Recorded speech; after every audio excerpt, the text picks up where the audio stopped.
السلام علیکم ورحمۃ اللہ وبرکاتہ۔ یہ رسائل و مسائل کا جو اس کی ایک عبارت ہے مولانا مودودی رحمہ اللہ کی، یہاں پر فصل عصمت انبیاء ہے، وہاں پر بعض مولویوں کی طرف سے اعتراض ہوا ہے، اور خصوصاً پچھلے دنوں ایک کانگریسی مفتی نے بھی اعتراض کیا ہے۔ تو آئیے دیکھتے ہیں اس اعتراض کی حقیقت کیا ہے۔ یہ رسائل و مسائل جو ابھی 5 حصوں پر اکٹھی شائع ہوئی ہے، اس کے صفحہ نمبر 31 پر یہ عبارت موجود ہے، یہاں پر یہ اعتراض کیا جاتا ہے۔ تو پہلی بات تو یہ نوٹ کر لیں، جب بھی آپ کی طرف یہ لگائیں گے تو یہ اصلی عبارت یہاں سے شروع ہوتی ہے، یہ نہیں بتائیں گے، یہ یہاں سے شروع۔ ابھی میں نے 2 دن پہلے ایک ویڈیو دیکھی ہے، کسی جماعت کانگریسیہ کا کوئی مفتی ہے، تو اس نے یہ نبی کے معصوم ہونے کی بجائے پھر یہ بات قابل غور ہے یہاں سے شروع کی۔ اس کی وجہ کیا ہے آئے دیکھتے ہیں۔ نبی کے معصوم ہونے کا مطلب یہ نہیں کہ فرشتوں کی طرح اس سے بھی خطا کا امکان سلب کر لیا، بلکہ اس کا مطلب دراصل یہ ہے کہ نبی اول تو دانستہ نافرمانی نہیں کرتا، دانستہ، اب سمجھ گئے، حمدن جسے کہتے ہیں، یہ بات وہ بتا دیتا تو اس کا سارا وہ مقدمہ ہی فوت ہو جاتا۔ مولانا کہتے ہیں نبی اول تو دانستہ نافرمانی نہیں کرتا، اور اگر اس سے غلطی سرزد ہو جاتی ہے تو اللہ تعالیٰ اس کو اس غلطی پر قائم نہیں رہنے دیتا۔ یہ جملہ وہ ہے جو یہ کبھی آپ کو نہیں بتائیں گے، اور یہی اہل سنت کا عقیدہ ہے۔ میں انشاءاللہ ویڈیو کے بعد میں آپ کو عقائد کی کتاب سے دکھاتا ہوں۔ پھر آئیں، یہ کہتے ہیں کہ حضرت آدم علیہ السلام سے جو نافرمانی سرزد ہوئی تھی وہ نبوت کے منصب پر سرفراز ہونے سے پہلے کی تھی، قبل نبوت، ٹھیک ہے جی۔ قبل نبوت کسی نبی کو وہ عصمت حاصل نہیں ہوتی جو نبی ہونے کے بعد ہوا کرتی ہے۔ نبی ہونے سے پہلے حضرت موسیٰ علیہ السلام سے ایک بہت بڑا گناہ ہو گیا تھا کہ انہوں نے ایک انسان کو قتل کر دیا۔ چنانچہ جب فرعون نے اس فعل پر ملامت کی تو انہوں نے بھرے دربار میں اس بات کا اقرار کیا۔ یہ آیت پڑھ کے اس پر کافی انہوں نے زور لگایا ہے کہ وانا من الضالین، یہ جو ہے اس کا معنی کیا ہے؟ یہ مولانا نے جو لکھا ہے، وقت وہ کام میں نے نادانستگی میں کر دیا، یہ ساون کہتے ہیں۔ اب بات سمجھ آ گئی کہ نہیں؟ یعنی یہ فعل مجھ سے اس وقت سرزد ہوا جب راہ ہدایت مجھ پر کھلی نہ تھی۔ یہ اس نے نہیں بتایا نادانستگی۔ اب غور سے سنیے گا اس کی ویڈیو، تو یہ نہیں بتائیں گے، یہ ہوتا ہے ساون۔ یہ کلیئر کر دی انہوں نے بات، اور پھر آگے کہا راہ ہدایت نہیں کھلی تھی۔ مختصراً یہ اصولی بات پر سمجھ لیے کہ نبی کی معصومیت فرشتے کی مدد، یہ اس نے پڑھا۔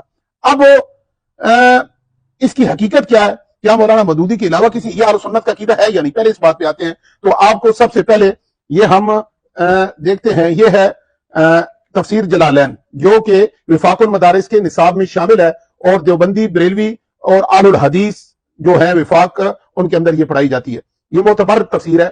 یہ ذرا زوم کریں، یہ جو وانا من الضالین، اس کی جو یہ ہے، یہ امام سیوطی لکھتے ہیں اما اتانی اللہ بعدها من العلم والرسالہ، بالکل وہی بات کی ہے کہ یہ رسالت ملنے سے پہلے، نبوت سے پہلے یہ مجھ سے کہ کام ہوا تھا۔ یہ حضرت ان کا امام سیوطی نے لکھا ہے، ٹھیک ہے۔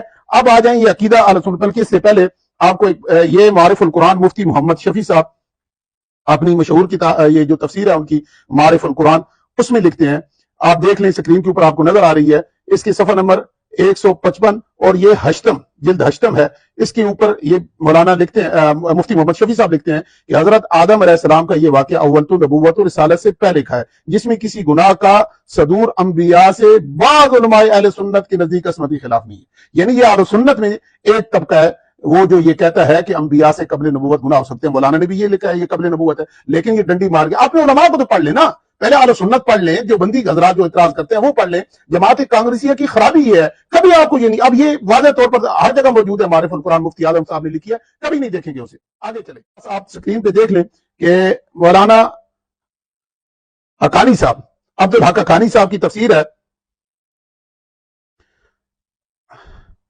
جسے عمدۃ المفسرین بھی یہ کہتے ہیں، اور کا سرزد ہونا انبیاء سے ممتنع ہے، یعنی صغائر سرزد ہو سکتے ہیں مگر گھٹیا گناہ نہیں، جیسا کہ کم تولنا وہ سرزد نہیں ہو سکتا۔ جمہور اہل سنت والجماعت کا یہ قول ہے کہ کفر، شرک اور کوئی کبیرہ یا صغیرہ عمدن کسی نبی سے جان بوجھ کے نہیں ہوتا۔ مولانا نے کیا لکھا؟ نادانستہ، یعنی ساون، یہ نقطہ نوٹ کریں، آگے سرزد نہیں ہوا، ہاں ساون اور خطا کوئی صغیرہ، جیسے شان نبوت میں فرق نہ ہے، اگر سرزد ہو گیا ہو تو ممکن ہے، یعنی ساون انبیاء سے گناہ ہو سکتا ہے۔ یہ مولانا عبدالحق حقانی نے لکھا کہ اہل سنت کا عقیدہ ہے، مولانا نے یہ لکھا ہے۔ آگے لکھے حضرت آدم علیہ السلام کے بارے میں لکھتے ہیں، یہ آگے ایک لائن چھوڑ کے، چند لائنیں چھوڑ کے آگے کہتے ہیں کہ حضرت آدم علیہ السلام نے جو یہ درخت کھایا اور گناہ کیا تو اول تو یہ قبل نبوت تھا، دوم یہ کبیرہ نہ تھا۔ میں آپ کو بتاتا ہوں، یہ ہے شرح العقائد، جو بنیادی عقیدے کی کتاب ہے آناف کی، اور مدارس کے اندر نصاب میں شامل ہے، مشہور ترین کتاب ہے۔ میں ویڈیو کی طوالت سے بچنے کے لیے یہ آپ کو صفحہ دکھا دیتا ہوں، باقی تفسیر آپ وہ اس میں دیکھ لیجئے، پڑھ لیجئے، میں صرف متعلقہ جگہ سے ہی پڑھوں گا۔ یہ دوسرا صفحہ جو ہے 449، اس پہ لکھا ہے کہ ان ينبهوا عليه فينتهوا عنه هذا كله بعد الوحي واما قبله فلا دليل على امتناع صدور الكبيرہ. یہ میں نے کتنی دفعہ ان سے پہلے بھی بتا چکا ہوں، یہ بالکل واضح دو ٹوک انہوں نے کہا، یہ ساری بات وحی کے بعد کی ہے. بہرحال وحی سے پہلے کبیرہ کے صدور کے ممتنع ہونے پر کوئی دلیل نہیں، کبیرہ بھی ہو سکتا ہے یہ کہہ رہے ہیں. اور معتزلہ اس کے ممتنع ہونے کی طرف گئے ہیں. یہ آگے آخری لائن میں کہتے ہیں کہ شیعوں نے بھی صغیرہ کبیرہ کے، یہ شیعوں کا عقیدہ ہے جو یہ آج کل جماعت کانگریسیہ والے لوگوں کو بناتے پھر رہے ہیں. اس سے اوپر آئیں تو آپ دیکھیں گے، اور اسی طرح جمہور کے نزدیک کبائر کا عمدن ارتکاب کرنے سے بھی معصوم ہے انبیاء. ٹھیک ہے، اختلاف صرف اس میں ہے کہ تعمدن کبائر کا امتناع دلیل نقلی سے یا دلیل عقلی سے. بہرحال سہون یعنی نادانستہ جو مولانا مودودی نے لکھا ہے، تو اکثر لوگوں نے اس کو جائز قرار دیا ہے. بہرحال صغائر وہ جمہور کے نزدیک عمدن جائز ہیں. یہ کبھی آپ کو نہیں بتایا. یہ عقیدے کی کتاب ہے شرح العقائد. ٹھیک ہے، یہ شرح العقائد امام تفتزانی کی. آگے چلتے ہیں جی. یہ شرح العقائد اس کا خلاصہ انہوں نے لکھا ہے، جو درسی کتاب ہے ان کی، یہ آپ دیکھ لیں، اسکرین پہ میں نے لگا دیا ہے. تو یہ لکھا ہوا ہے اس میں کہ حضرات انبیاء کرام سے سہون کبائر کا صدور ہو سکتا ہے یا نہیں. اکثر کے نزدیک سہون کبائر کا ارتکاب جائز ہے، یہ لکھا ہوا ہے اکثر. ہاں مگر قاضی ایاز نے عمدن اور سہون کی قید کے بغیر کبیرہ گناہ، یہ قاضی ایاز نے صرف نقل کیا، ورنہ یہ کہتے ہیں اکثر کے نزدیک یہ ہو سکتا ہے. مزید آگے چلیں. یہ امام راضی کا یہ جو ہے رسالہ ہے، یہ بھی آپ پڑھ لیں. امام راضی رحمہ اللہ نے بالکل واضح لکھا ہے اس کے اندر کہ یہ بات جو یہاں ہم نے ذکر کی ہے وہ آپ پڑھ لیں کہ ساون انبیاء سے گناہ ہو سکتے ہیں.